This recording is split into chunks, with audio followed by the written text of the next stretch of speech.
Interview, travailleur social, c'est parti!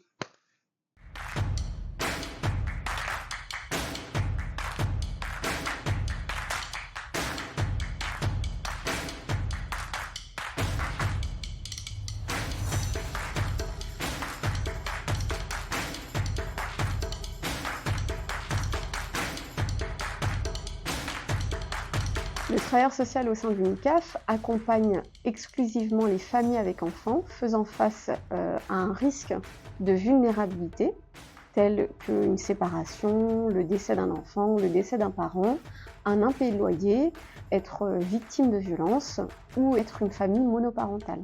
Le travailleur social vient justement les accompagner autour de démarches et d'objectifs afin qu'ils puissent retrouver leur autonomie, et ils vont travailler aussi différents champs comme la parentalité, l'insertion, le logement, l'accès aux droits et bien d'autres.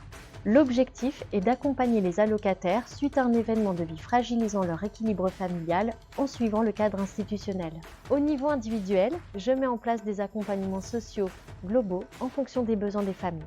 Au niveau collectif, je crée des actions collectives où je mets en place également des informations collectives avec ou sans partenaire. Au niveau institutionnel, je fais évoluer ma pratique en participant à divers groupes. Par exemple, des groupes de travail par thématique entre travailleurs sociaux, des groupes d'analyse de pratiques professionnelles ou encore des entretiens avec mon encadrement.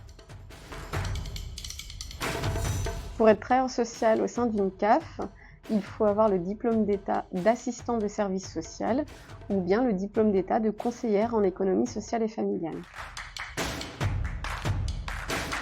Le travailleur social, son planning est composé de 65% de son temps sur de l'accompagnement individuel des familles, 20% sur des actions collectives et 15% sur de la vie institutionnelle, des réunions en interne et avec les partenaires. J'ai choisi l'essaim d'abeilles parce que je change de tâche en fonction des besoins et des moments de la journée, comme l'abeille avec ses différentes fonctions. Pour moi, c'est le caméléon. Le travailleur social s'adapte à toutes les situations et également à toutes les familles. Ce qui me rend fière dans mon métier, c'est de tenter d'être au plus près des besoins des allocataires en respectant 3 éléments: l'équité, la bienveillance et l'écoute active. Par exemple, je peux aider une famille en insertion professionnelle à conserver son mode de garde grâce aux aides financières prévues dans le règlement intérieur d'action sociale. Pour être travailleur social, il faut avoir une bonne écoute, un bon sens de l'adaptation et aussi savoir transformer le négatif en positif. Il faut être dans l'empathie, rester dans le non-jugement, de la patience et de la souplesse. Si vous voulez faire un métier qui a du sens, contribuer au développement du pouvoir d'agir de nos allocataires et également intégrer une équipe dynamique et sympa, rejoignez mon équipe.